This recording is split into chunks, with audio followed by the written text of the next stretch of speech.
I'm Ashlyn Sullivan, and you're watching Nasty Knuckles.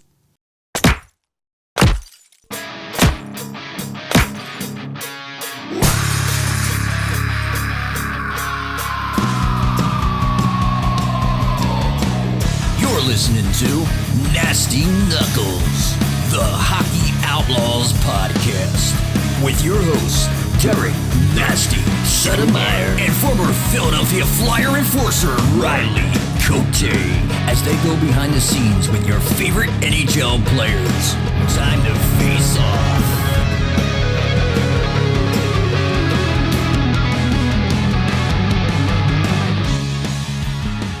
All right, welcome back. What's happening, Nasty? Oh, Happy New Year, Riggs. Happy New Year. What's going on? We're back. We're back. In the stew, new year. Back in the stew. Thank goodness you Fresh wouldn't year. come hang with me last week when we had our boy, little Cappy on, Mike yeah. Richards. Yeah, I just did it from home. Yeah. You look like How it you were goes. It's New Year's Eve. Baller, he probably wasn't at home. He was probably, he's probably some in exotic Florida country. or, Yeah, right, somewhere.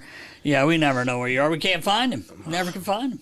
Never can find Always him. around, Nas. Just Yeah. one text away. Well, I'm just saying, you missed another men's league game, and we lost in the finals to Rolling Rock. I watched it on Live Barn. I know was you there in did. I spirit. know. Well, when you sent me that text about the left wing lock because they were just all over us. You stay connected. Stay connect. That's right.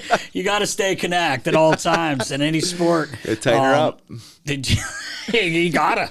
It's gotta be tight.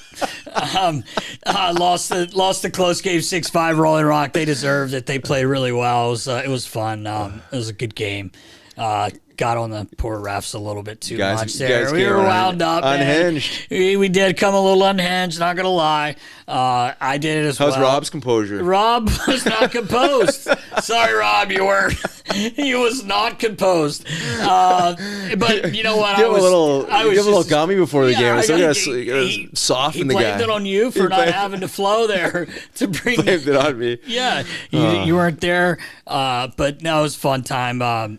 We lost the game, but we probably deserved to lose. We hadn't played in a month either, which did not help Got a couple at all. buys there. You guys are just Yeah, too well, dominant. it's just the way it worked out. It was no fault of anyone's. Just the other team. Squeeze any practices? I think they did. Yeah. They looked like it. They were fucking Solid buzzing. breakouts. Dude, and the worst was my first. I think it was my first shift. I got spun around.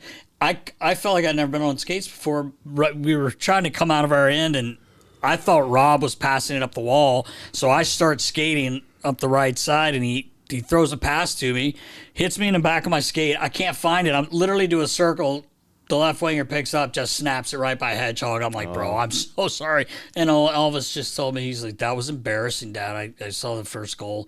I'm like, thanks, bud. I didn't know that. Can I give you a little tip on that? Just don't turn your back to the play. I was like this. I kind of opened up, started to skate. I'll have to look at it again to make sure. But when we'll get Baller to bring it up, and we don't want Baller to break it down. I literally spun myself into the ice. Could not see the puck. Next thing I know, I look and it's in the net. I'm like, okay, that's a good start. Dash one. Mm-hmm. But it actually was a good game. No crazy shit except for us losing our minds on the ref, which I do feel bad about. But some of those things you call a goal off, never called it off. We score a goal, they call a timeout because we had all this momentum going, right? And we go to line up, and the faceoff's over here. We're like, what are you doing? We just scored. He's like, oh, I called it off. We're like, no, well, I never called a goal. I'm like, you never said it wasn't. They called a timeout. They call up Toronto. But I think they should have. No, but it is what it is. You know how you just get wound up during games. I do feel bad, but as a ref, you should know. Yep. It can get that way. Anyway, fun time. Getting to the Flyers here. Finished up that road trip in Toronto the other night. Since we last met, they had 3 games. They went 1-1-1. They won in San Jose, combined shutout with Ersson and Kolosov. The thing basically want to talk about here is Ersson is out again. It is day-to-day right now, but he had to leave after the second period. Got to get this guy healthy. Yeah, I think that's a priority. Yeah. Just get that squared away. So maybe, obviously, we're not the medical staff here, but maybe taking that extra time to be. And they could have. We don't even know, exactly. right? Yeah, we're speculating here, but yeah. But for the next time coming back, it's probably the same thing. Like, get healthy, be fully ready. Let's not rush this. Yeah, and we talked to Sam a few weeks ago when we were there just shooting the shit, and I understand where he's coming from. When you're a goalie, you need your lower body, obviously, more than anything. Right. And it almost becomes a mental thing for a guy. And it's probably in the back of your mind every time you go to push, stretch out to make a huge kick save or, whatever, butterfly save. There's no more kick saves, but you know what I mean. Two-pad stack. Hedgehog had one the other day. He still does the two pads. He brings Neil Little out here and again. Probably hurt the groin doing that. You don't. No. You just fall. You just fall and kick your fucking legs fall up. and slop the legs out. Yeah, that's it. But so they won that game, which is a game you should win, which is good because you got to win those games. And then you go into Vegas, good start, really good start. Probably could have used a save or two in that game. That's end up losing 5-2, but Vegas is a really good team. I thought the guys played well. Yeah. And then going to Toronto, tough team.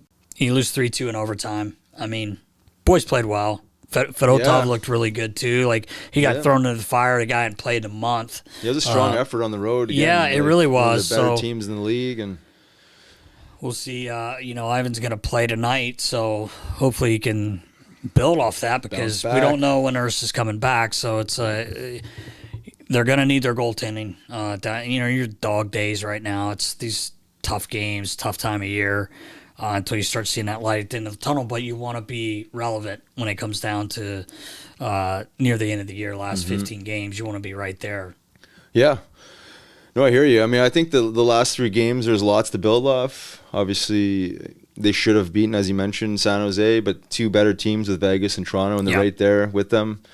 So they just got to reset, these last couple of days is rest and then get back at it tonight.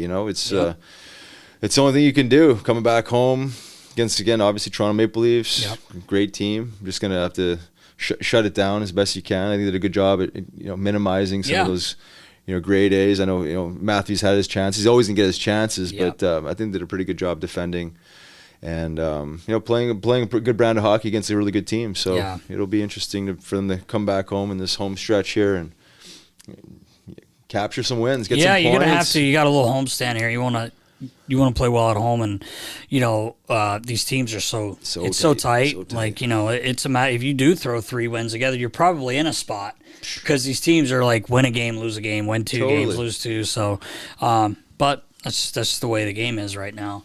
I did want to touch base a little bit on maybe this song you might have heard. Little Freebird.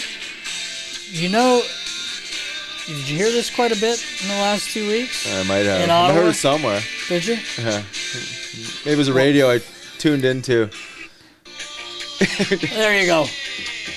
How cool is that ball right after the goal, though? They just pump this. I love it. It's a good tune, too. It's a great Riles, tune. sorry, it could be a sore subject with you, but in all seriousness, USA World Championship back-to-back, which is hard to do. First time they've ever done that. Pretty impressive, man. Yeah. Pretty impressive. Yeah. Props to the USA hockey program, the team. I mean, the management, everyone top to bottom. I mean, they're doing something right. They're bringing the swagger. They're bringing the A game, and obviously the proof's in the pudding there. So full marks. Yeah, full marks. No excuses now. No excuses for the Canadiens. I know you wouldn't, but there's a lot of excuses going on in Canada. It's funny watching some other shows and guys. In the media talking about their team. And I didn't know enough going in about they're saying, well, they left guys off the roster. They did a bad job from the get-go. We're talking about playoffs. You bet we are. Get in on the action at DraftKings Sportsbook, an official sports betting partner of the NFL, Riggs. Scoring touchdowns is key to winning in the playoffs, and you can score big by betting on them at DraftKings, the #1 place to bet touchdowns. Ready to place your first bet? Try betting on something simple, like a player to score 6. Go to DraftKings Sportsbook app and make your pick. This Saquon Barkley anytime touchdown score against the Packers on Sunday, -175, which is subject to change, stands out to me. I like it. New DraftKings customers can bet $5 to get $200 in bonus bets instantly. So, Riles, we need everyone to download the DraftKings Sportsbook app and use code KNUCKLES. That's code KNUCKLES in all caps, KNUCKLES, For new customers, they get $200 in bonus bets instantly when you just bet $5. Pretty good deal. Only on DraftKings Sportsbook. The crown is yours. Gambling problem? Call 1-800-GAMBLER. In New York, call 877-8-HOPE-NY or just text HOPE-NY 467-369. In Connecticut, help is available for problem gambling. Call 888-789-7777 or visit ccpg.org. Please play responsible on behalf of Boot Hill Casino and Resort. 21 plus age and eligibility varies by jurisdiction. Void in Ontario. Bonus bets expire 168 hours after issuance. For additional terms and responsible gaming resources, see dkng.co/audio. Like, I felt like they were some of the most arrogant people, and it's funny hearing Canadians like watching I was watching Darren Drager and some other people talk about that they felt like, even the coach Dave Cameron, I don't know a thing about him really, but there's almost an arrogance there, like, well, I don't know, like, I don't know everything about the Canadian team, but what are you hearing, like, or being a Canadian, like, what do you think about all of that? Because they've had a couple years in a row. That's not normal for you, for Team Canada. I think what's happening is it's showing that the rest of the world is catching up with, at once probably arguably the best players were produced out of Canada, right? For sure. And I think you're seeing that obviously between Russia and the United States and probably some other countries, that their programs, their development programs are just as good, if not more robust. Right. So it's going to challenge the Canadian Hockey Association to I say make changes. I don't really know exactly like how to fix it. Right? It's like is there obviously in the U.S. you look at hockey growing in the U.S. There's more and more hockey players being cultivated in the U.S. and certain parts of the U.S. that never had hockey programs before. So there's becoming more and more of a pool to pluck from. Where Canada, it's like Canada's Canada. You're not finding a new pocket of Canada that hasn't been introduced to hockey. Right. That we're all of a sudden now developing hockey players. So whether it's a philosophy thing, top down, I'm not really sure, but yeah, it doesn't reflect well for Hockey Canada, but it also, again, it just shows that these other countries are catching up, and if not catching up, potentially even surpassing the level of development that Hockey Canada has been known for. So I don't know about the arrogance up top and all that stuff. I think that could be argued that you could find that in any. It's funny. Canadians always say to me, "You guys are so arrogant." I'm like, really? I don't see it, but it's just like a little swagger, right? Especially that U.S. team has some swagger now, yeah. And so it's like maybe this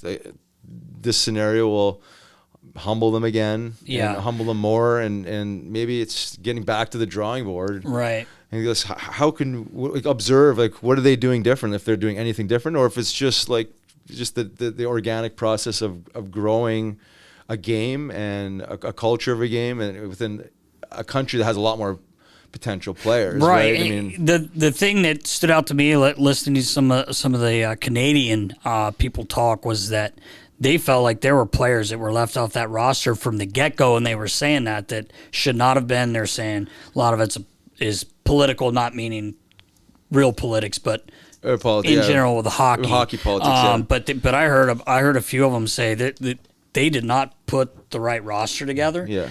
Now I don't know that. I don't know that. Yeah, and I don't know that either. But then again, then whose fault is that? You know what I mean? So is it people in management there?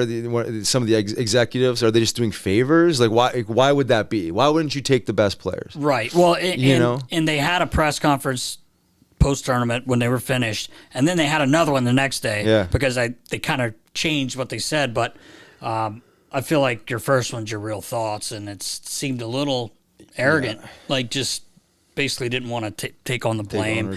But anyway, you were talking about like these other teams like Finland, per capita, like the team that they're putting on there as kids, like it's pretty impressive, and the people that play in the NHL, the guys that play in NHL, they don't have a huge.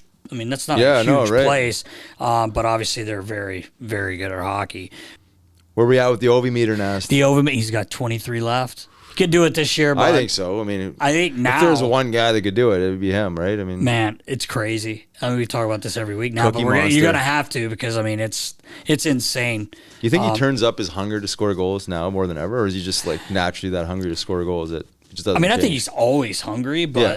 you know, we talked about this before. Go ahead, Baller. I just wanted to say I love how passionate he is. I do when too. he still scores Yeah. after all I these know, he's, years. he's like Yeah. a 5-year-old kid that scored his first goal. It could be 4-1. He scores the 5th goal. He's in the board. I love In it, the man. boards, yeah, I don't I know. have a problem with that. I never did. No. I love. If I scored I love it. You I mean, didn't Richie sell said it. Oh, Yeah. of course not.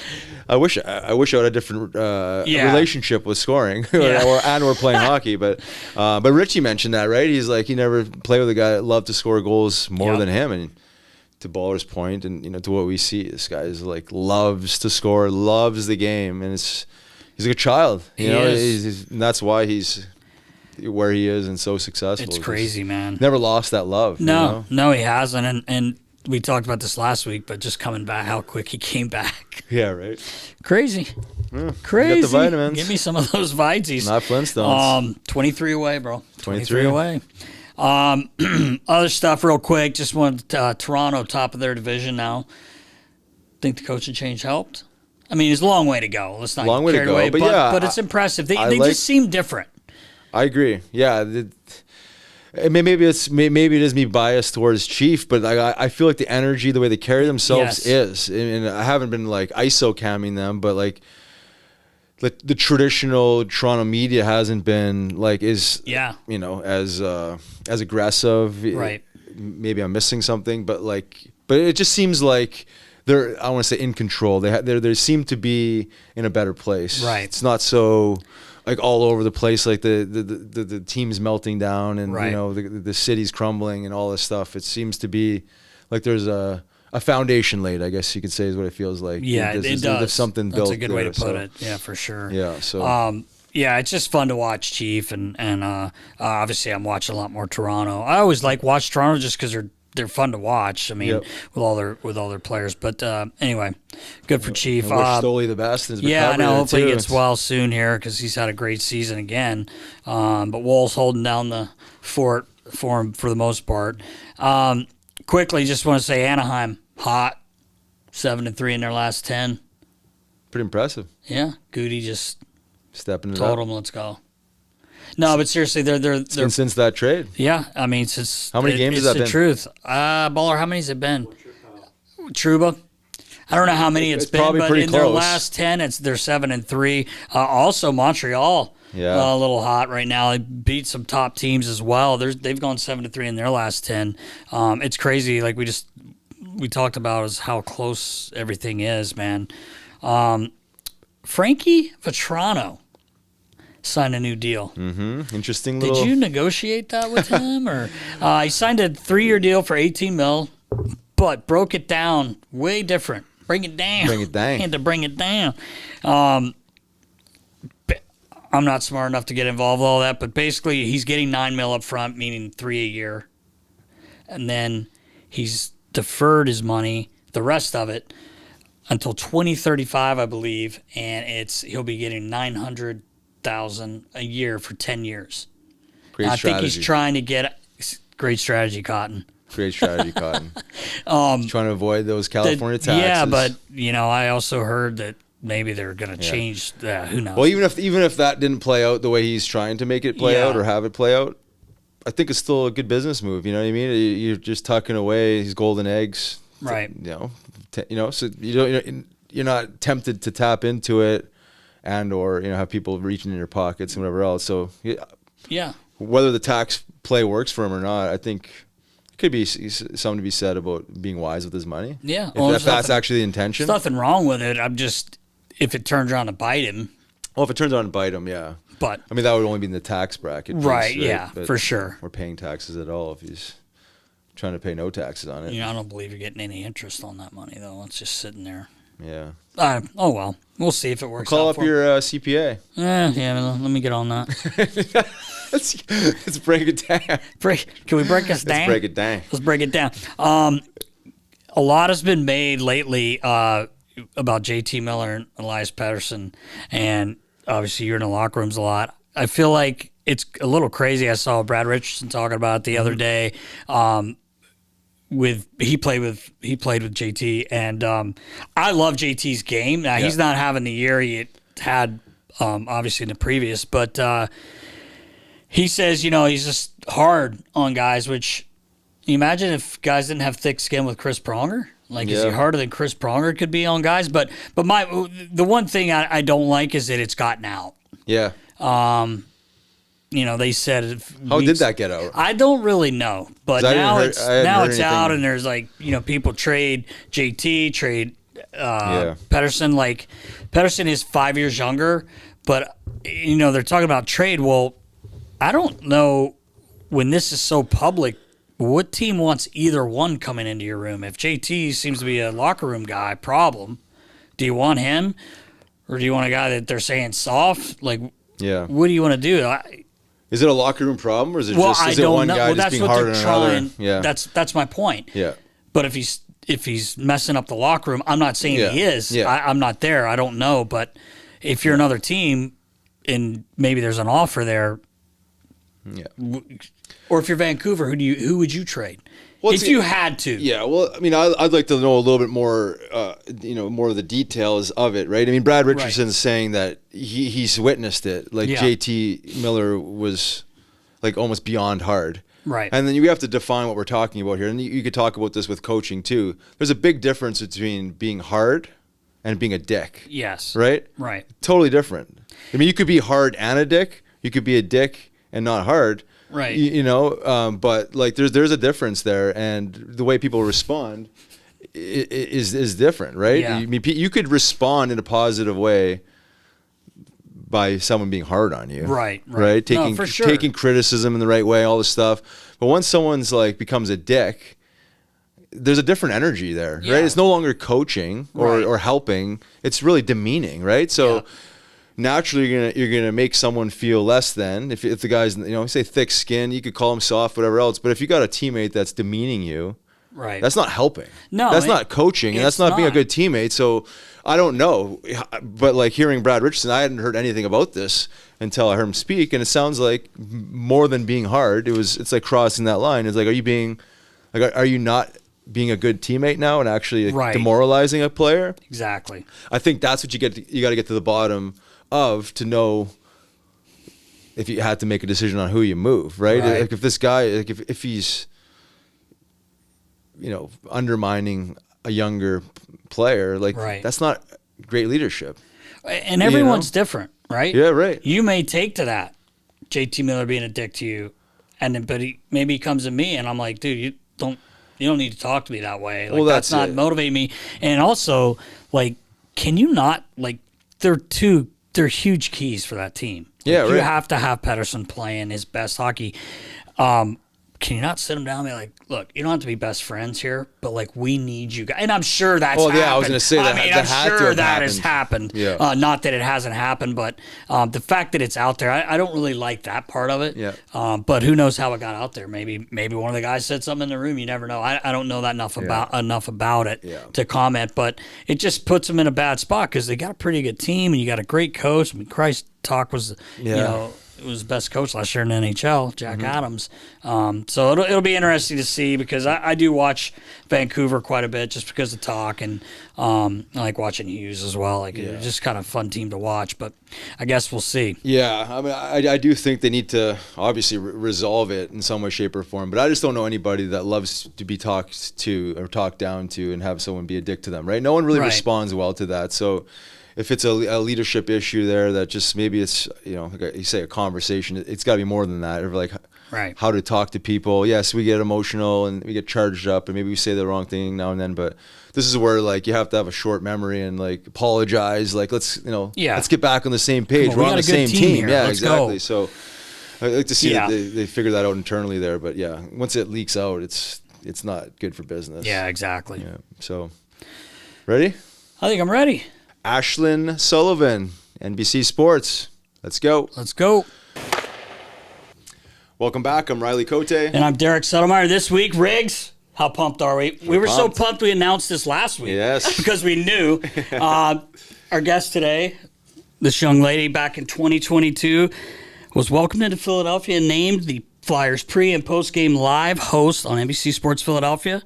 She also handles about a million other duties because every time I turn the TV on, I see her, which is awesome. For the Eagles, she does the Birds Huddle. Can be heard on WIP, and also has a podcast, South Philly Sauce, with our good buddy Al Morganti, who the other day basically said that he has a face for radio because he didn't have his ball cap. Please welcome our friend Ashlyn Sullivan. Oh, thank you guys for having me. What an intro. Sorry, I fumbled that one up for you, baller. 3 years already. Right? It doesn't feel like that at all. It's crazy. It really is. It feels... Some nights I think about I've been here 2 months, and other times I'm like, oh, I'm a pro. I'm so Philadelphia, like I've got this. It really is based off the week. Yeah. Sure, yeah, right. It fluctuates, especially with Philly sports. Yes, big time. How has it been, the experience overall for you in the Philly area? It has been awesome. Yeah. I've fallen in love with it. I won't lie, it was a really tough transition at first. I'm born and raised in the South, and like I knew it'd be different, but I didn't think it'd be this different. And I was just thrown into the fire with hockey. One, I had never covered hockey before, and thrown into this fan base. But it's almost better that way because you couldn't think about it, right? I came right into the middle of a season, and at that point, Torts had just started, and there was so much buzz around this team. And I kind of feel like I have grown with the team in a way, and it's been awesome. I think the coolest thing about Philly is just how much people care. Yeah. Like you see it on the sidewalks, people talk about it, you see the Flyers garb, you get asked about it everywhere you go. Like, I don't think there's any city like Philly like that, and it's even good or bad. And almost, at least for TV, at times it's better if it's bad. There's more people calling and paying attention. But I knew that about Philly, but I think it takes you being here to really see that. Yeah, I was going to say they're passionate yet opiniated. Oh, yeah. And it's funny when everything's great, everything's great, and if one little slide, and world's falling it's apart. like whoa, but you did know, you just said you kind of had heard, but it's different when you're here and you see it every day. Plus you do radio, so that's especially radio here, especially here at WIP, you put it on there. I said, John from Philly, it's the second time caller. These guys suck. They're 10-2. They suck. Right. Like, what's going on? But oh my gosh, you get used to that, right? I am. It's funny. My first solo WIP shift was just a couple of weeks ago. And I was so nervous for it because you don't know what's going to come. You don't know who people are, what are they going to call about. And that day was all the AJ Brown drama happened, which is like a dream for radio. Like I had like 30 callers all about it, like spieling, like let them talk. Like it was awesome. Like what a perfect day for my first shift to radio. It's when there's nothing to talk about, like the dog days of summer. That's when you really, that's when you see if you're good or not. Yeah, right. Right. You gotta get creative. That's tough. Like especially for us too. Sometimes it works out well with us, but there's no hockey, right? So we're trying to get guests, which sometimes it's a little easier because it's summer, but it's when hockey's not in season, it's a little different. But you're right, when it's slow and nothing's going on, you're gonna see how good you are. Exactly. So how did you get into hockey? How does that all play out, since your background is football mainly? Yes, it was. I went to the University of Florida, so covered Florida Gators, and then I worked for the Jacksonville Jaguars for 6 seasons. And then truthfully, I got the call to come try out for this job. And truthfully, I didn't think I had a chance in the world of getting it. I mean, a girl from the South who covered football, like Philly hockey, no shot. Yeah, right. And truthfully, I think that really helped in my tryout with Al Morganti. I flew up for a day. I sat on the desk with Al, and I thought, like, all right, let's just have fun, because there's no way I'm getting this. It's like, let's just have fun with it. And maybe that made me not nervous, because then 10 days later they called and they said, you're moving to Philly? I was like, me? Right? You sure you got the right Ashlyn? Awesome. That's awesome. Got the right girl. And I jump at the opportunity, and I so credit Al and Scott especially for pulling me along, because it was a tough learning curve. Like, you can study all you want, right, but then situations come up in games and it's like, wait, what happened here? And I just always applied it to, I think you have to kind of check your ego at the door when you're covering a new sport, because people can look at my resume and see, okay, she's not from this great hockey prodigy. Like, they know that listening to me. But I just always say, especially now, if I don't get it, that probably means the person at home doesn't get it. Yeah, and I'm not afraid to ask Scott. It's funny with Scott now, like, they're at a 10. I'm like, all right, I need you to bring it down to like a 4. Like, explain this to me for someone at home can get it. Because we're that's a great point. We're not all really at 10s here. That's right. No, you're right. It's true. Yeah, no, I think fans appreciate that, because, you can complicate the breakdowns, but I think the simplicity of it and just like talking to the fans is, I don't want to say children, but you know what I mean? Like you break it down like in a digestible manner. But hockey, I think, is very unique in that way where I feel like there's no in-between with hockey. Where I feel football, baseball, like you have the in-between fans. Hockey, you're either hardcore like you guys watching at home. Yeah. Or you're new to it. Like Right. I feel like That's a good hockey, as of right now, the state of hockey doesn't really have the casual fan quite yet. Right. And I wonder why. I always find when I talk, especially hockey with people I meet, like they've known this team for 30 years. Right. Like I'm talking to an expert here. Very rarely do I get the casual fan. Yeah, that's interesting. Yeah. That's Probably a lot more in the football world, you know. Yeah, I was gonna say like it's. I noticed the other day your well, I've seen them before, but your helmets. I have helmets too. You know, covering football and then jumping to hockey. Like I know you lived in Tampa until you were like sophomore or something, then you moved to Fort Lauderdale. Is Yes, that right? yes. So were you a fan of it or not? You're more football. You didn't really pay attention to hockey. When I was living in Tampa, that's right when the Lightning were getting hot. Okay. And then when I lived in South Florida, I lived in South Florida basically all my childhood, went up to Tampa, went back to Florida, Okay, and now my okay. family's in Georgia, funny enough. But when I was in South Florida especially, I mean, the Florida Panthers, I remember going to field trips and we'd go for free. Like buses of kids for free Trying just to to get people put in there. people Yeah, in the fill some seats. stands. Yeah. Yep. right. Yep. And It to was bad. see how that organization has grown, I think it's the ultimate anything can happen because you look at it now, and I like how the Panthers still have kind of like that small town feel. Right. And I think they're very similar, truthfully. I talk to people who work for the Panthers, and it seems like it's a bit like the Flyers where it's very family first, family oriented, and I think you see that in that cup run. Like they were so easy to root for. because of Right. that. Yeah. 100%. That's Yeah. true. Yeah, it's a good They point. are. Yeah. But they've come a long way since Oh my those field gosh, trips in the right? stands for free. Yeah, right. it's, My first year out of college, when I graduated college, my dad worked with the Flyers too for a long, long time. But Bob Clark had gone to Florida, and he was a GM there, and so that was my first job. And I'm in the very first year, inaugural year, showing my age, but. On that first picture when you walk in, because they redid the locker room a few years ago. Yeah, but it was funny because when we had camp that year, we're in the Miami Arena at that time before they had built the new building, and you're like, oh man, there's no one's going to come to these games. I don't know if they understand hockey. Although Tampa had been in the league for a year and they were doing well. They were doing well, but about a month and a half in, like. John Van Beesbroek was a goalie at the time, and he was an all-star that year. He was unreal, and he kept saying he kept us in every game, and we missed the playoffs by a point. But by probably December, January, it was sold out in the Miami Arena. Now it was a smaller arena. I think it only held about 16. That's still pretty impressive, though. But yeah, it was. It was so much fun. And then when the next year I came to Philly with my dad, and Clark came back. Mr. Snyder brought Clarky back, and they went on. They lost in the finals like 2 years after we left. So they put a pretty good team together. They almost made the playoffs that first year, but it has grown. But so were you more of a Lightning fan then?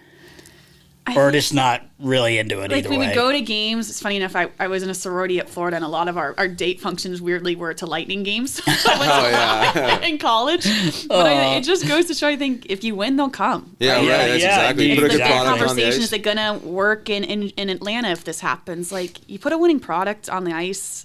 I think it shows history-wise people are going to show up. Totally, yeah. It will cultivate new fans just by default, right? Yeah. Which is People awesome for want- hockey. Right. Like I don't It get why is. people don't want this. Like It's you should want to expand this. Yes, I agree. I'm from North Carolina, and the Hurricanes Who moved thought there. that was going to work? Yeah, right. Yeah. And then now, Yeah. I mean, you talk about a fun building Yeah. as Yeah, a they got that visiting thing team to go buzzing. play, and it's awesome now. Roddy's done an unbelievable job there. I mean, there used to be a lot of red. Well, people dressed up in red as the seats. Yeah. When you would go play there, but man, like you said, winning changes everything, Yeah, it right? does, yeah. It sure does. Yeah, the fans just want to see, well, obviously a good product, but like they've built a culture, right? Tampa, all the teams we talked about, Tampa, Florida, North Carolina, or Carolina. Yep. I mean, they've built a culture that the city, the area buys into, and that's why it keeps growing. It gives hope for these other markets that does.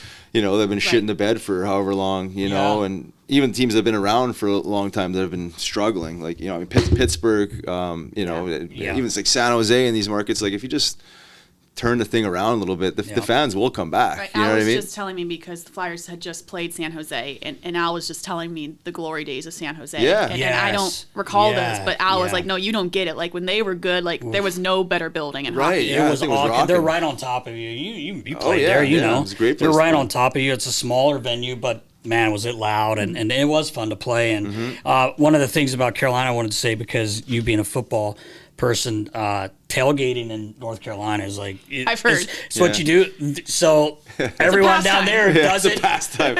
You know, you Just have do it NC for- State right there. Football's huge down south, obviously, and she could tell you that. But they turn the tailgating in Raleigh now. They do it all the love time. that. It should apply to every sport. Yeah, I agree. It's funny because, like my mom went to a game last year. I'm from about an hour away in Greensboro, but her and my stepdad went to a game, and she was like, "It was so much fun. Yeah. We tailgated. I want to tailgate. We tailgated for the game." I was Nothing like, better than a lawn chair in a parking lot. Yeah, right, I don't know why with a Coors Light. it's Like, true. there's just nothing better. There's nothing more fun. No, I it know. shouldn't be that easy, but it is. Yeah. That's the truth. I was just going to say, you just mentioned Hartsey and Al, how much they've brought you along. What is it like working with them? You enjoyed it? It must be so much fun, because we know Hartsey really, really well. Yes. So he's a bit of a jokester sometimes. Yeah. He's the best. I am incredibly grateful for the two of them. I mean, they really did pull me along. We had multiple lunches of like textbook. All right, let's dive in. Let's get you ready for this. Like they went above and beyond to make sure I was ready, and we have so much fun. And I think the biggest compliment I get a lot of times is people will come up to us and they say, like, we can tell you care about each other. Oh, Like, we yeah. can tell Yeah. you're friends off TV. And we really are. Like, I joke, like, one day they're going to be my bridesmaids with suits. And right. they've become great friends of mine. And I hope people feel that on TV of yes, wins or losses, and we're breaking down hockey, but you want to watch and see that people give a crap about each other. And that's like, true. we really do. They're awesome dudes. They're hysterical, but genuine too. Yes. Like, they give a crap about you. Yeah, they do. Yeah. Yeah, like, so I've never worked on TV, obviously. You should. Yeah, right. I've got a face for Give it a radio go. as well. You got a YouTube channel, Ash, remember? My son has one. He's be a 10. guest. He's 10, I know. But what I was going to say was, like, so when JJ and Bush are doing the game, are you guys huddled up there watching, or is Dialed Hartsey? in. Oh, yeah, is Hartsey, like, Oh, Hartsey's yeah, probably like, Snapchat hey, what in. happened? Yeah.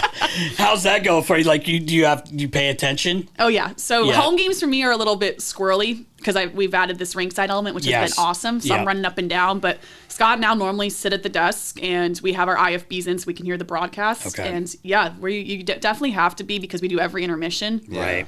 And especially, like, say there's no goals, like, what are you going to What are break you down? gonna- You better find something. So a lot of times it's a particular shift, or Scott and Al are really good, especially with our producer Joe Fordyce. Like, Al will say, I want to break this down. And it's like, we run with it. Like, okay. we allow them to pick what they want to talk Oh, about. that's good. It helps you. Because they obviously know so much better than us. Right. Like, when Scott highlights something, it's because it's worth highlighting. Yeah, right. For sure.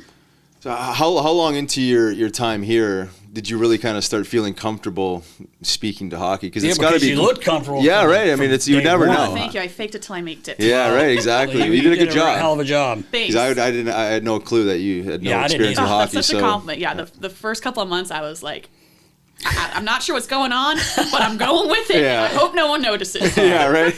I would say the first year. It took Yeah. a solid year of talking through. And now I feel like situations will be brought up, and I can go back to a particular game where that happened, or a specific situation. But it did take a solid year. And I think it just takes a bit to get to know the guys, too. Sure. Like, Yeah. now I have, Yeah. I feel like, people that I can go to for specific things that get brought up. Right. Like, if there's a problem, like, I know who to go talk to. Or if things are really good and I need something funny, like, Right. I know the players that will give me that. Yeah. And just building it with Torts and Danny Briere and Dan Hilferty, like, I think there's a moment where you have to earn their trust, and Sure. that doesn't happen Right. overnight, for Right. sure. Yeah. Yeah. Yeah, There's a lot that's there. true. Yeah, you're talking about the trust of players and management, but also like, well, names obviously when you're talking, and then just like situations. The being names able to, were brutal. Yeah, I can don't lie. imagine. And the names still are kind of brutal. Yeah. Like, I got our guys' names, of course. Yeah. but Right, right. There are games that come up, and I'm like, How do you say this? That's not how that is on paper. Like, what do you mean that's how it's pronounced? Like, I hope he doesn't score, so I don't have to say it. Yeah, He always does. Yeah, right, exactly. Yeah, right. What was the one the other day, baller, I couldn't get out? Remember I started singing that song back at Or the guy who was on traded. purpose will tell me it's a different way to pronounce it before on air. And my producer and you're like, no. This is how it sounds. He just setting you up for failure. Oh, we got to get her to get Hartnell D's nuts. Yeah, I know. I'll tell you that one later. But, oh, man, that's funny.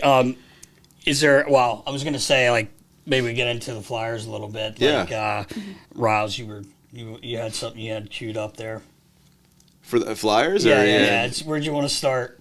I don't know. You tee it up. They're a game under Hockey 500 right now. Like, what are you guys seeing when you're watching these games? And you're getting these interviews too afterwards, and you're talking, and you're around the rink a lot more than we are. So I mean, I do talk to the guys, but like, what are you seeing when you watch the team right now?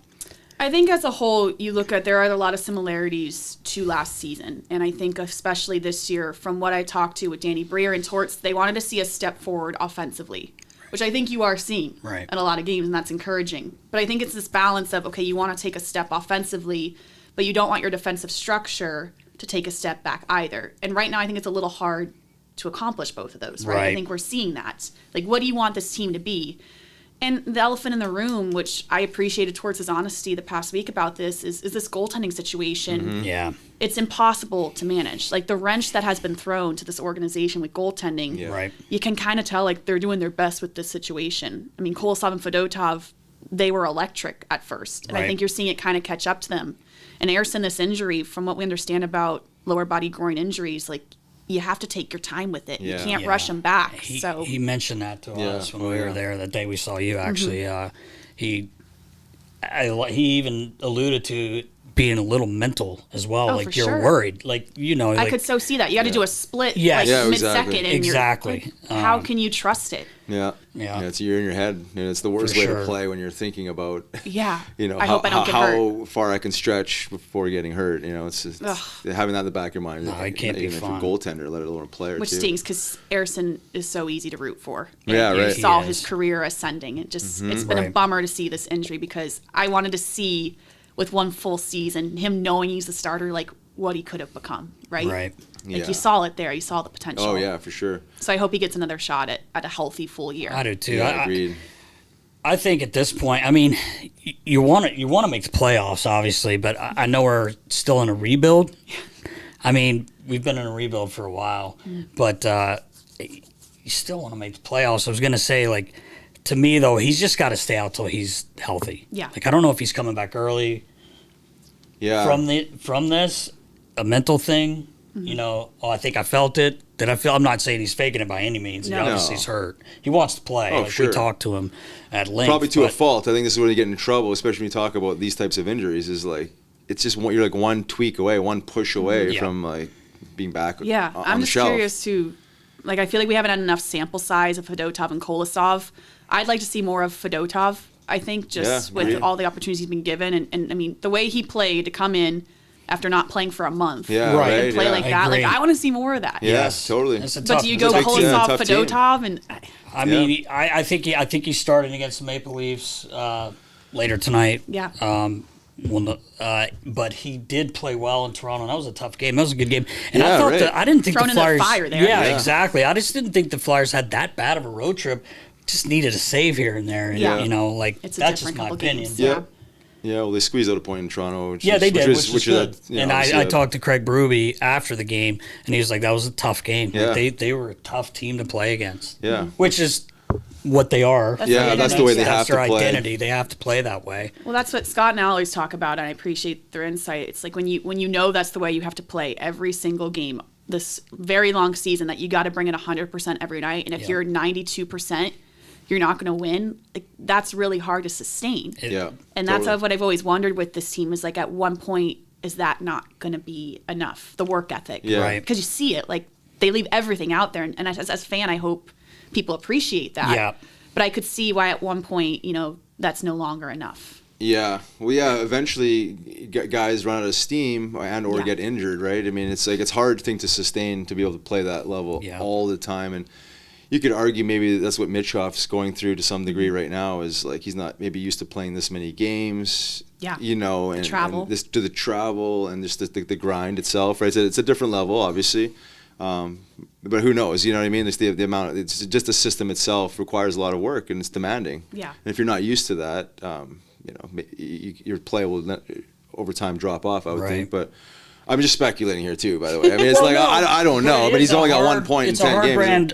It's hockey too. Yeah, it's not like you're playing hard. Like not to say anything about basketball. I'm a basketball guy, but it's a little bit different playing hockey. The way you're getting beat, like hit, and all that, grind, and the way they have to play, like you said, Ashlyn, it's a hard brand of hockey to play. But it's the only way they're going to make it. They only have a standing chance right now. Yeah.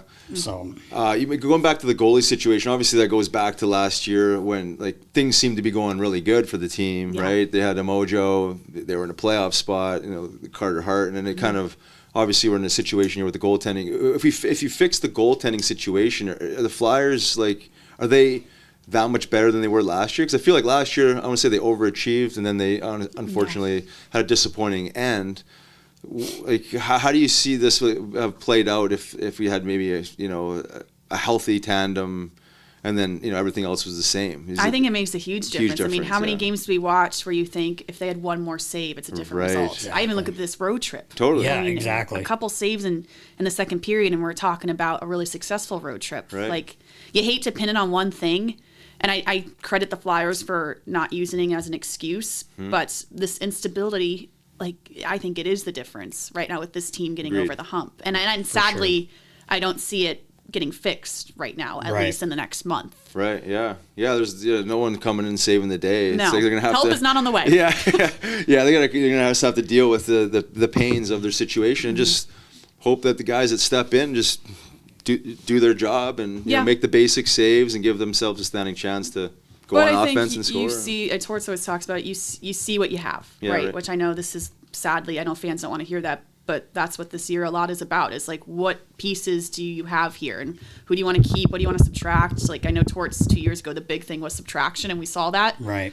Like, you see, like, that Kate's line we were just talking about before we started recording. Yeah. Like, you got something there. Like, all right, like, build around that. Like, I know it's annoying, but I think in 2-3 years, like, you're going to see the results of this. Yeah, I hope so. And it's going to take some more draft picks, I think, in the long run. But we've been saying this for 10 years now. Yeah. Or get that big free agent everyone's talking about. Yeah, that too. Right, that's to save the day. Yeah, that's a good point too. If you can do that, because the way that since Danny and Jonesy and Dan Helfrey have stepped in, like, I know you weren't here really before, but I don't know how to say it. The Flyers way, Mr. Snyder, the way this organization, I've been in it since I was 5, and it was such a great place to be, family oriented. They've got it back there. It got away a little bit out of control for a couple years there, 3 years or so, but it's back now, and I think that's and the money they're spending on the facilities. I think it's becoming that spot again. I mean, years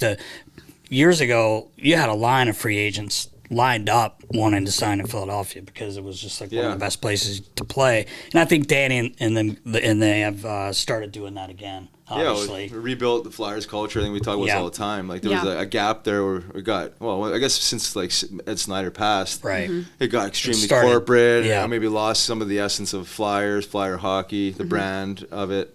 And I think they've done a good job of bringing that back. And I think Tort's done a good job of implementing a system that cultivates the identity that we're talking about here, right? The standard of play, and then the fans can rally around. They can see effort, and they can see the rebuild happening. You got some different faces in these organizational positions, right? And they're respected guys. So I just bringing back Flyers culture, I think, is kind of like where we are. Just obviously the team, as we continue to talk about, needs to improve, and they're obviously actively working on that. So it's going to take interesting time. The Flyer way. Everyone always talks about that. I feel like maybe I just got lucky where I came in right at the right time, where everyone talked about the old days, and I never really saw that. I always saw this family organization, and I think that's the coolest part about working with the Flyers organization is how family oriented they really are. Like, it's so rare to me, coming from football, to walk in and everyone knows your name. They know my dog's name. They're like, oh, how was your weekend? Like, they care about you. They care about you as a person. And it's really cool walking into that building and feeling that and feeling so welcomed.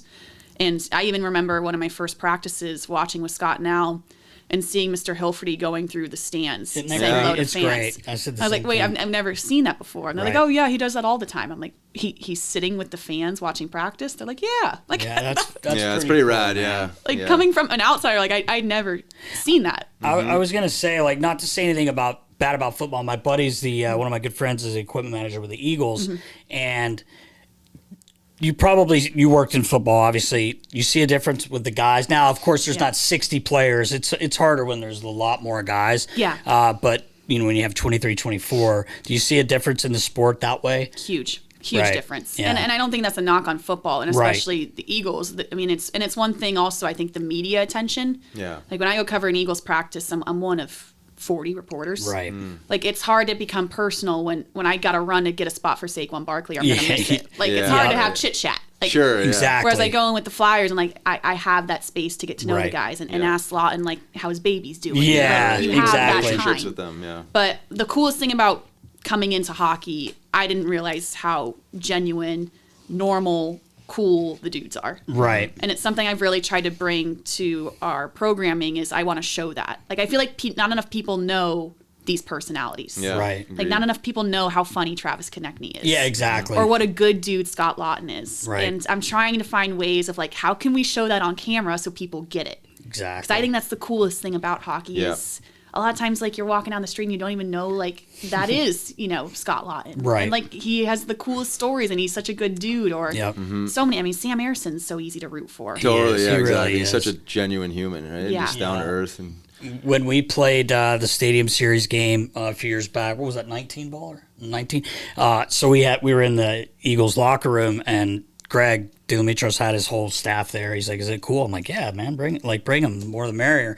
And so the first day we had a practice, and all the guys are coming in, and I was kind of set up at the one end of the locker room and had all my stuff there, and we had it split in half, one side with gear, the other side was their changing area, workout area, because that room's obviously huge. Yeah. Anyway, guys started coming in, grab a coffee, and they were all coming over, sitting down, and I was introducing them to Greg, and like 3 or 4 guys came in, and they were talking to him, asking him, because they were like, oh, this is awesome, like asking him questions, and a couple of guys walked away, and he was like, he's like, they sit down and talk to you like that? I was like, yeah? I'm like, this guy spent most of his day in my office, a lot of guys, they'd most come of in my career in your office. Yeah, right. And then it was so funny is during the day, the guys came in, they put their jerseys in the bin and whatever, and he's like, they actually put them away for you, like to get water. I'm like, yeah, man. I'm like, what is this? I don't know. Like, yeah. And then the next day it was funny. We won the game. We had Claude Giroux scored that game-winning goal.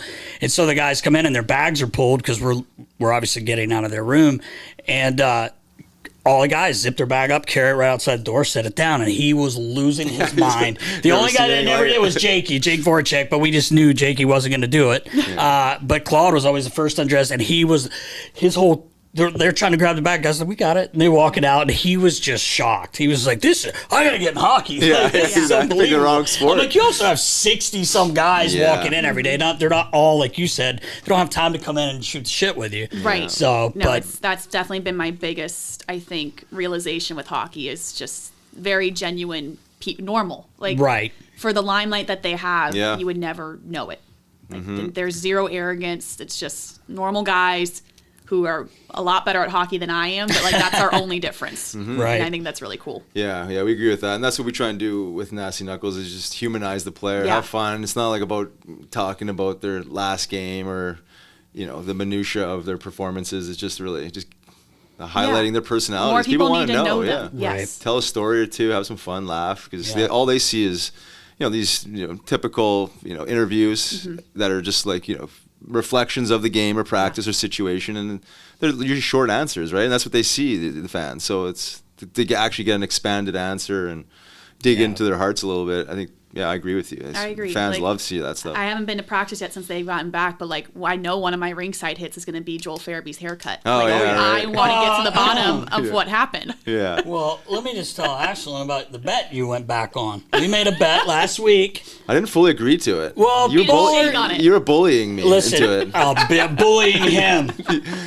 300 fights Wow, as a you're- pro, and I'm bullying you. How dare you bully him? Yeah, I Yeah. know, right? Although we weigh about the same, Yeah, I which know, is right? embarrassing because I'm fat as a baby seal right now, and this guy weighs $180, eats like a bird. But we bet on the USA preliminary round, Canada. Mm-hmm. We made the bet, and I said, and Lotz agreed. He tweeted back. I said, if U.S. wins, he's got to trim his beard, not shave it. He says Homer loves it, but I Doesn't don't. look trim to me. It No, does- it's not. Lotz It's is not coming trim. over after the morning skate. He's taking I said it down. I said one hair. No, not a chance. Anyway, he went back on the bet, Ashlyn. But you're right. That's great. Like, But that stuff is Yeah. like Yeah, it'll drive me it's nuts awesome. because you'll spend like an hour on like this really in-depth hockey story, and like the silly haircut story like does so Yeah, much I know, better. right. It, It applies is. to so much It more is. people. Like I know. it is. It'll drive you nuts sometimes. Like the dumbest stuff at times is what always hits. We've noticed that too. It's like we think we got something good, and it's Yeah. like it's like pretty stale, and then it's like something silly. It's just like it catches people. Just Because they can relate to it. Yeah, exactly. yeah, exactly. That's right. Yeah.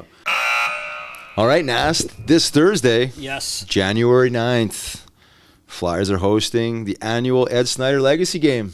Flyers will pay special tribute to Snyder's life and legacy during the Flyers game against the Stars. And Nast, I'm pretty excited about You this. are excited, I Fans know. are encouraged, Riles, to be in their seats early for the special ceremonial puck drop featuring Ed Snyder Youth Hockey and Education trustees Wayne Simmons, our boy the Wayne Train, Oh, yeah. Kimmo Timonen, and Mr. Paul Holmgren. I'm pretty excited for that. oh yeah, and our good friends at Snyder Hockey have agreed to do a giveaway with us, Nast. Yes. An autographed Snyder jersey worn by one of the Flyers players as they enter into the Legacy game Thursday night. 2 suite tickets to the Snyder Suite, Club Suite D, plus 1 VIP parking pass to a mutually agreed upon game in the future. Yes. To win, you must sign up for the Snyder email at snyderhockey.org/contact and fill out the contact information. Be sure to fill in Nasty Knuckles into the message option to give yourself a chance to win. You have to. Got to do it. Yes, sir. I will be there. I got 3 rednecks coming with me. 3 of my boys coming up from look out. North Nasties. Carolina. They're pretty jacked. Oh, yeah, I can imagine. Yep. Be a good one. How's your relationship with Torts? Really good. Yeah. Yeah. For some reason, him and I have always clicked. Yeah. I don't know why. I think when I came to the Flyers organization, I did a sit down with him. I was scared to death. Yeah. And maybe it worked for me because I told him that. Like one of my first questions Oh, was yeah. like, I felt a stigma about you, and like probably like our first sit down was a dog walk. Funny enough, because of his Okay, yeah. foundation, and maybe that helped like lower the Break security the ice blanket. a little bit. Yeah. But within the first 4 questions and answers, I was like, "There's the stigma about you." He's like, "What stigma?" And I'm like, "You know the Come stigma." on, yeah. Right. But I was like, I was scared to death to talk to you, and I for some reason I feel it's so easy to talk to you, and we've always had that rapport. I appreciate his honesty. I'm that type of person where if I ask a crappy question, I want you to tell me it's a crappy question, so because that makes me better. Like I'm not going Right. to take offense to it or be sensitive over it. I think he fits really well in Philadelphia. I'm curious, how long this will work with this really new age of hockey and these young players, because he definitely is an old school type of coach. But I think it's what this team needs right now to Yeah. get over that hump. Is I think everyone could use a little more honesty. Yeah. And I appreciate his honesty. Oh, Always. yeah. Yeah, we always talk about the honesty. Players just want to hear where they stand. The Yeah. honesty is great. For everyone. Yeah, 100%. As a reporter. For Like, sure, yeah. Crappy Yeah. question. Okay, I want to ask it again. Thanks for Yeah, telling me. I think I know why. Like you talked about earlier about like showing that you care. I think he feels that. Right. Some reporters, just from experience and seeing around, it's like sometimes they're just so like vanilla with like the way they ask. It almost appears that they either don't care or they're not watching, or Yes, So which will like, I drive think you as a nuts. coach, like it's like if you ask a question that you should know the answer to, or it's just like like very neutral.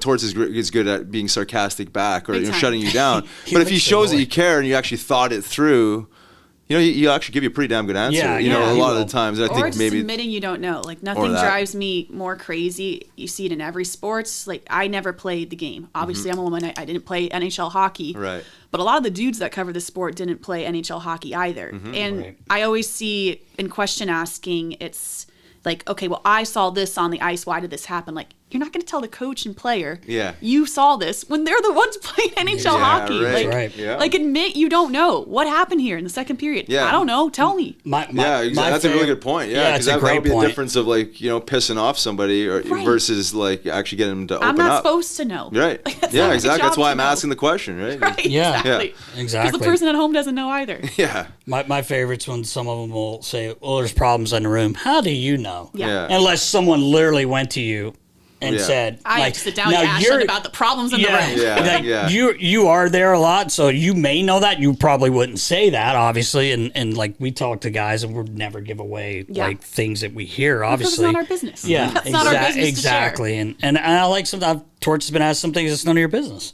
Yeah. I love that. You know, I love I when do he says too, that. because it's true. It really true. is Yeah, I true. agree. Like, you got to Nothing keep wrong that with that. stuff in house because let's say, we were talking to Hartsey before you got here, by the way. And What did he say? well, Gosh. hang on, I'll let you in on it. But the funny thing about that is the JT Miller and Elias Pettersson. This whole thing going on with the Vancouver Canucks. Yeah.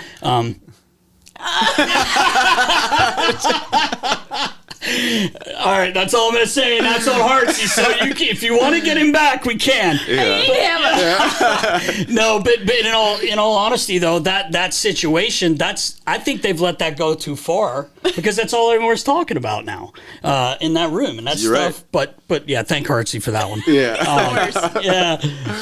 Oh, man. But it is none of anyone's business. Really. Well, I agree. I mean, Yeah, and you have to resolve that internally. Yeah, 100%. Once that stuff leaks, it just causes way more unnecessary drama for Well, it happens everyone. in every sport. Yeah, it happens does. in every room. With the amount of time they spend together, anyone spends this much time together. Like, there's going to be issues. And I think people freak out when they're like, oh, there's problems in the room. Like, there's problems in every locker room. Yeah. Either you Always. figure it out a long internally or it season. goes out. That's it, right? Yeah, exactly. Because if you don't figure it out internally, it has to go out. I mean, almost Right. like it's just the way it goes, right? Yeah. And then it gets messy, and then there's damage control, and you know how that goes. Yeah. Everyone's covering their own ass, but Mm-hmm. yeah, I think I think keeping stuff internal and guys not sharing, Yeah. you know, I mean, like that's- stuff that's obviously always that's been that way. yeah. I mean, it's what But it seems should be. interesting how some media reporters either they make it up or they're hearing 1% of a truth, and then they're taking it. I don't know if it's just like strategy around making a headline or something, Yeah. but all of a sudden it's like it seems to ripple into something obviously much bigger than it is. But whether it's truthful or not, it seems to happen now and then, or I don't know if it's just to stir it up. Yeah, or I think if it's just deliberate. all about the way you ask it. Yeah. Like giving the player or the coach the opportunity to clear the air and Right. not be accusatory. And I will say there's a big difference. I don't think people realize of beat reporting and what we do on TV. Like, I give beat reporters credit. That's a tough gig. Yeah, Like, every it's a different single animal, game, eh? having to write an article. Yeah. It's a 1-0 game. What are you going to write about? You Yeah. better find something. Yeah. And I Yeah. think that's when it comes, like, where you have to really grill questions because they need something to discuss Yeah, and that's a write good point. about. Yeah. Where I don't think people realize beat reporting is not for the weak. I'm grateful that I'm on this side of it where it's Yeah. much more Right. conversational and I'm allowed to have more casual conversations with these guys where I don't have to talk about, the third line struggles and get really in depth. It fills in itself versus you Yeah. having to be the filler. Yeah, that's a Exactly. good point. I never thought about it like that. Yeah, beat reporting is it's a different animal. It's a lot. It's a lot of work. Yeah. I'm like reading these after every game. I was like, Yeah. geez, I'm like. And you got to get an article up in 20 minutes. Yeah, So exactly. find right. out. Yeah. It's, yeah. Just grinding out there. ChatGPT is like, what happened What are to you this saying? game? Yeah. What are you going to say about this one? I had a question about you just being a sports journalist. Who's your favorite interview you've ever had? Good question. I do love my interviews with Torts. Like, I genuinely, I Yeah. look forward to them now because I'm always going to get something. I go my second year with the Jaguars. I got to do a sit down with Jalen Ramsey at his kitchen table. Oh, wow. cool. And at that point, Jalen was very outspoken about the state of the Jaguars and him as a player, how he felt like people were pinpointing against him. And it was cool because of our relationship. He came up to me. He's like, I want to talk about this, which had never Oh. happened in my career before. Wow. So, like, you're not going to say no to that. Yeah. No. Right, yeah. And looking back, I was really proud. At that point, I was only 24, and it was something I was really nervous about. But for him to trust me with that, I look back at that being one of my favorites. But we've had some really good ones up here as well. I go back to Torts and Danny. Like Danny this offseason allowed us to come into his office, and we got to sit in there with him, and like to see that side of him was really cool. Talking about his family and his new baby, and he's so likable, Danny Briere, that I think people really click with him always. I think they always will here. Yeah. If you want a baby and you want it to be a boy, bring in Danny. Because he's 4 for 4. This guy's unbelievable. Wow. Four boys. 4 boys. Jeez. Mm-hmm. We do agree. Danny's awesome. The ultimate. Yeah. Wow. Just personal guy. He's a really good. He's built for this role. Yes, really I agree. And Jonesy. Jonesy's perfect. Jonesy's killing it. Yeah. You didn't get to see Jonesy on TV, did you? Or I had 1 year. I was gonna say maybe one. Is there an athlete you would love to interview, like someone, even any sport, like Tiger Woods. Yeah. Yes. Steph Curry. Oh yeah, Steph. I mean the big Brady. He plays basketball. Right? Oh, I know Steph Curry. Yeah. I'm kidding. He's busting his chops. I also know Michael If Jordan. you call him, I'd love to interview him. Michael Jordan's coming back. Michael Jordan's He's coming back. Oh man, any non-athlete? A non-athlete. I'd also love to interview Conor McGregor. I love Conor. Oh, McGregor. yeah, my all right, God, that's that would be that'd be He's good. fascinating to me. Yeah. I love like the arrogant, cocky guy, and like what makes you click, and like how can you live your life this way? I think that like, those are the coolest stories. Yeah, digging into the psychology on that one because it's a special person to be like that. Yeah. Fascinating. Yeah, right. He really is. Have you interviewed Nick Castellanos? I have briefly. Okay. Just like post game in a scrum. I have never had the chance to sit down with him. It's kind of like what you guys were saying. If you ask a bad question, he's gonna. I like that. Yeah. Like that. I need to prepare. Bring it. Like Yeah. I want to know if it's a bad question. I think people are too soft nowadays. No, I agree with that. That they can't take any criticism. Criticism, yeah. Like I want to know. I want to ask it again. Yeah. If you want to master your craft, you should be open to feedback. Yeah. Right? Totally And agree. just the way Like no one can take it anymore. Like I think that's what makes you nervous going into a situation like that. Like, oh, if I get asked a bad question, they're gonna yell at me. Like, who cares? Move on. Yeah, right, exactly. That's part of the learning Castellanos, curve. I'm waiting for it. That'd be cool. Yeah. Marsh I interviewed, but he's not as intense as Castellanos. Yeah, but was he the one too that someone's phone rang? You gonna get that? Was that him or was that someone else? Asking the media? That was Castellanos, yeah. Because my buddy, one of my best friends I grew up with, his son's on the team, Weston Wilson. So I've heard he's an awesome dude. Yeah, he's awesome, and he lived. Castellanos brought him in the first year when he came up, and he and his wife Madison stayed with him, and he just couldn't say enough good things about everyone him. Says. I wondered though when I saw some of his interviews, I was like, is this guy like cocky? Is he an asshole? Like, what is it? But then I hear Wes is like, dude, he's awesome. Like, he's such a good guy. But that would be a good one though, to sit down with him. If on a night off, which I don't know if you ever have one because I literally turn the TV on, you're doing something. But would you go to a sporting event on a night off? I have many times. You have? Okay. Can't stay away. Can't stay away. Yeah. Sixers games I go to a good bit. I love going to Phillies in the summer. Yeah. I've recently learned about the Jersey Shore, which I'm a huge fan. Okay. yeah? Okay. I at first thought like, oh, I'm from Florida. I'm not going to the shore. Yeah. Right. And then I went and I was like, all right, like I can get behind Like this. Snooki and them aren't there. Yeah. They're That's what people- That's what you were thinking. That's anyone that is not from here. I've learned thinks that is what Yeah, the shore yeah, is. for Like, sure. like, I'm not going there. Yeah. Oh, that's And then I went to North Seattle and Jersey. Avalon. And I was like, yeah. I could get behind this. Yeah, it's not bad. It's a lot Yeah, of it's fun. a good vibe, for sure. Rob's has been carried home from there. Way back in the Well, way back in the day. Way a back, couple not times. anymore. It happens, Not Nas. anymore. Listen, Last Tuesday. I'm not judging. right. That was me. That was me in Pittsburgh Yeah, a it's been a couple few weekends ago. years since that's happened, but you can get a hold of you. Yeah, me. Well, no, the Oh, shore we can get a hold yeah, of you. shore That's can get a hold of you. That's for has sure. a tendency to do that to That's people. for sure. I'll tear it. Yeah. You got anything else, Riggs? Well, I was just going to ask you, like, going, we're kind of like the halfway mark, I guess you could say, down the stretch. It's the division's tight. Mm-hmm. You know, the Flyers are still 2 points out of a wild card. How do you see say the stretch up leading to the trade deadline and down the road? Like, do you see them getting better, more of the same? I think it's going to be a lot like last year, and I think as a Flyers fan, that's kind of all you can hope for. Where the organization stands right now is that the last game matters. I mean, that was awesome That last was. year against the Capitals for it to be like neck and neck. And I think as a Flyers fan, and I predict that's going to happen again this year, where it's the last week, like we're watching and we're seeing what's going to happen, and you're counting points. And Agreed. Yeah. I mean, the last 15 pregame shows, like we'd show the graph and we show like if this team loses, this goes here. Like, Right. I think right now in the state of the franchise, that's kind of all you can hope for based off the situation with goaltending and just the roster as a whole. I'm curious about the trade deadline. I'm curious if they're going to sell. Like, I feel like the same guys every single year are in the conversation. Yeah. And nothing happens. Or I feel like if it's going to happen, it's going to be this year. Yeah. Like Rasmus Ristolainen, I think, is a Right. great example of that, where he's always the top target trade talks. And I don't know. I think he's playing his way into staying here in Philly. Yeah, I agree. He's yeah, definitely this at is his best year, I would say, here. Like, how can you argue now that you give that away? Like, you saw what happened when you gave away Sean Walker last year. I know you had to do it, but Right. that was a hit. Like, Yeah, if they have Sean 100%. Walker, do they make the playoffs? Yeah. Probably. Yeah, Probably, right, yeah.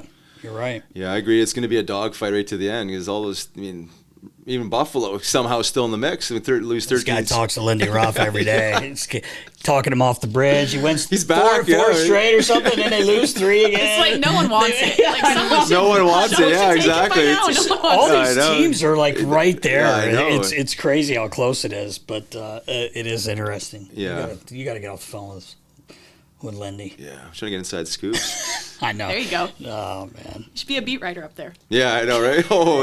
Talk about having He- be extra creative to find something to talk Oh, about. my I mean, God. it's like, Well, besides they how did bad one last night. They did one last night. Your boy, they're back. they're back. They're so They're bad. back again. So back. That is wild hockey. Like, you'll lose 3 and then you win 1. Like, we're so back. Yeah, Yeah. yeah, exactly. What was I worried about? We're so back. Yeah, I know, right? The fact that like they're still in the mix, don't arguably know still how. in the mix. Like they're 4 points. Would they lose 13 13 straight? straight. And there's How are 4 you points even out of wild close? card. Yeah. Yeah. 13 in a row, man. But somehow, some way. Stay, yeah. Stay the course. Stay the Yeah, course. No one freak out. Well, Ashley, we can't thank you enough for thank taking the you time guys. to This sit was with awesome. us. You probably got to go right to work, don't you? Like for the game tonight? I Soon? do. Well, no, it's a national broadcast. Oh, that's right. That's Hartsey right, said ESPN that. Plus, Yeah, yeah. I forgot about that. I'll sit in the press box. I'll have some popcorn. I'll be much There more you chill go. tonight. There you go. I love a national broadcast. Yeah. A couple more snack breaks involved. Yeah, right. Yeah, right? Oh, Thank that's you guys. awesome. I appreciate it. Oh, Yeah, thanks for man, coming you're on. awesome. They really appreciate you.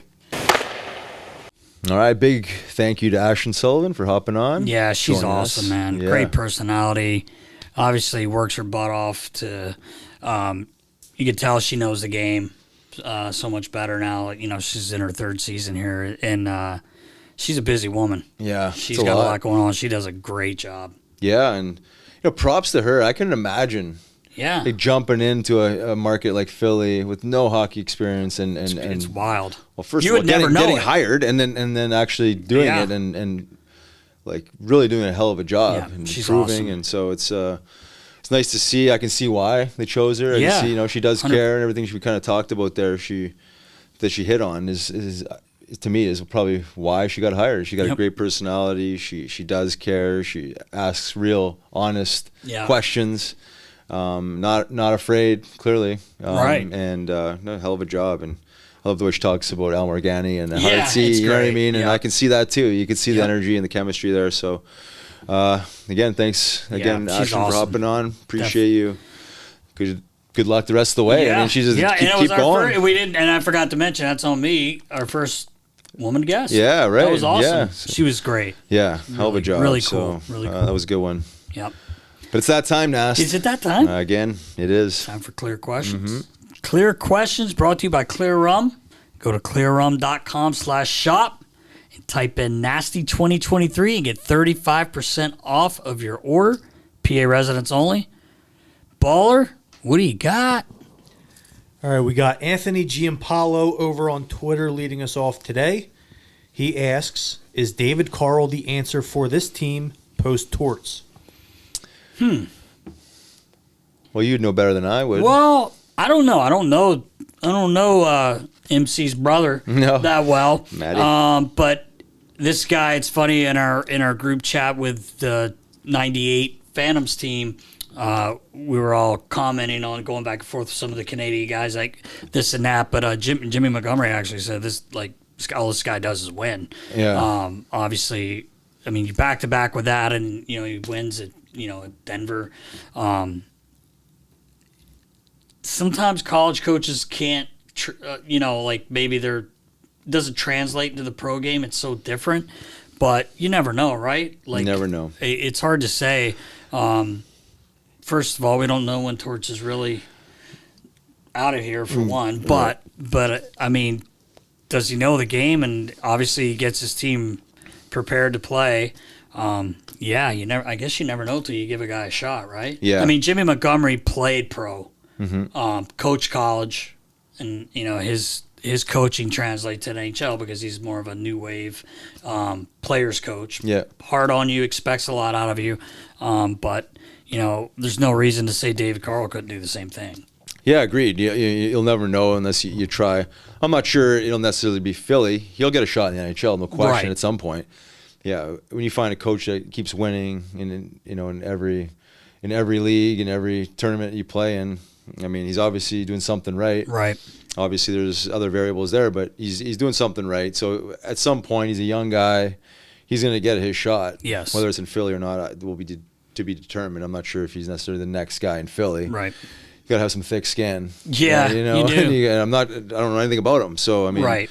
I know if he's anything like Matt Carl, his brother, pretty soft-spoken guy, Yep. quieter. But obviously, if you're running a ship, running a team, you got to have a spine and a voice. So, we'll see. He's obviously doing something very well. Yep. He's honing his craft. Time will tell, but he'll get a shot. He'll get a Whether shot. it's next year, the year after, he's well on his way. So Yeah. it's pretty impressive being, he's Very 35 impressive. years old? Yeah, he's 35 years old. Yeah, it's man. pretty, He's done well. Yeah, good for him. Quickly. Congrats. Quickly, yeah. Congratulations again. Two Shoe Gramson over on Twitter wants to know, was Nasty's job more difficult because Steve Mason was a lefty? No. Mace was, actually, I think we've talked about this before. Mace was, he was really easy. All he needed was new gear, and he would have taken new gear every week. I know we've talked about that before. Him being right-handed didn't really have anything to do with anything with me anyway. Right. I thought Mace, when we had him on, he talked about things I didn't know, like where the struggles he was having mentally, where he almost just didn't get on a plane. I know. It's hard to believe. To go to camp, which I would have never known that because he never seemed rattled to me. There were times like during a game where something dumb could happen. Maybe something was forgotten or something went wrong, and he was like, "Oh, okay, no big deal." And there's some goalies that something happens, like, "What the hell?" Oh, yeah. I can't play. Yeah, freak out. We just always laughed because he wanted his pads on the heater all afternoon, and he would wear a pair of game pads, gloves, blocker. If he could have changed every week, he would have. He usually was about 2 to 3 weeks, but in that third week, it was like I had to put his pads on the glove heaters, but leave them all day. He thought it hardened him up. I'm like, wouldn't it soften him up? I was going to say, it definitely softened him up. That's what I would tell him. So we would always laugh at each other because I'd be like, Mace, it's softening him. Nope, it's hardening him up. I'm like, all right, if you say that, why don't I put him in the freezer? If you want to harden him up. But he literally, if the problem was, he would be like, hey, when I ordered his pads, I'd order like 3 pair at a time. Wow. Because he would bounce through them. And it wasn't a thing where he was abusing them. He got like the used to that. stiffness. Well, his coach in Columbus, who coached Bob after that, Bob actually would go through about 2 sets a season, maybe 3. And we didn't have him too long, but that's all he went through his first couple of years with us. And then he got to Columbus, and that coach got him changing pads every month. Really? Yeah. So what is the advantage of having stiff pads?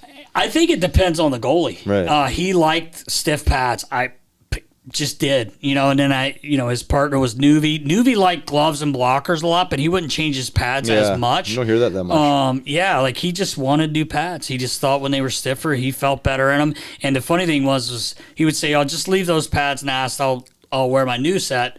And I'm like, if you wear the new set in practice, you're gonna want them for the game. So I'm bringing these back. But there was a few times where I'm like, look, if you want them, here you go. Yeah. But he did go through a lot, but I don't think it was because he was right-handed. But yeah, he was really low maintenance, to be honest. Yeah, he really was.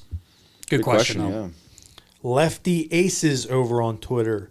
He asks, seeing the cell phone fall onto the ice in the KHL, Have you seen anything that random occur in the NHL?